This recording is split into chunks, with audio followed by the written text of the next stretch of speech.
it's a deep cut. It's a deep cut that DC fans who claim that they're diehard DC fans had no idea about. And I'm like, yeah, I mean, that's why Jimmy Gunn's kind of is right for the job. But again, is it going to translate? That's the question.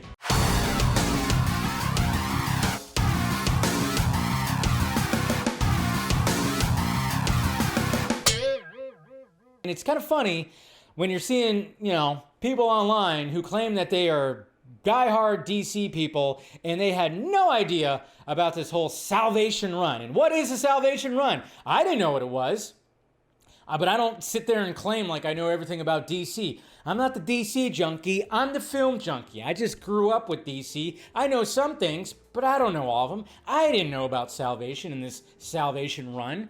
But yeah, that was like one of the things that a lot of people are like, what the F is this Salvation Run? And even James Gunn right here, when he was talking to Screen Brief, James Gunn says he isn't adapting Salvation Run directly for the DCU, but drawing from its ideas.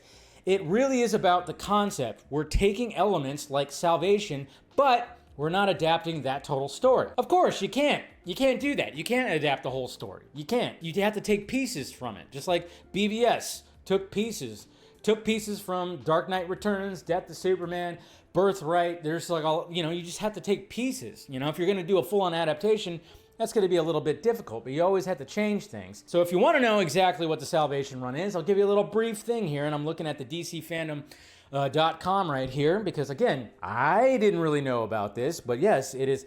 We know that Jimmy Gunn loves to pull deep cuts, and the thing is, what we're going to be finding out from this year and the next couple of years is, do these deep cuts actually translate into live action? Salvation Run is a DC event tying into the countdown to Final Crisis. Yeah, people don't realize that, the Salvation Planet, it is utilized by Apocalypse. It is utilized by Darkseid. Desaad watches over parademons train on this planet. There are multiple levels that tie it to a lot of things, and it connects to Countdown to Final Crisis.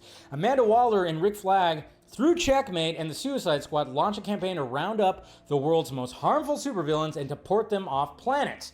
The idea being that they will not be unlawfully jailed or sentenced to their deaths, but merely exiled to a planet thousands of light years away and all this kind of stuff and blah, blah, blah. But then, obviously there's a lot of things. You've seen the covers and everything.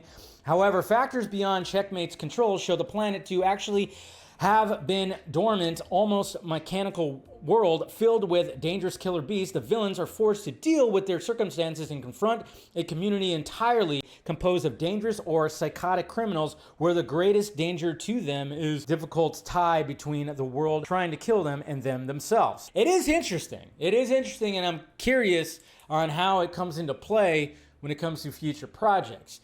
That did intrigue me when they sent him through there, and then you heard like some growls in the background or something like that when Chris was in there. It's going to be interesting when we see Peacemaker again, and interesting how that gets incorporated. So, I do like that level. Again, it's a deep cut. It's a deep cut that DC fans who claim that they're diehard DC fans had no idea about. And I'm like, yeah, that's why Jimmy Gunn's kind of is right for the job. But again, is it going to translate? That's the question. Is it going to translate and keep translating?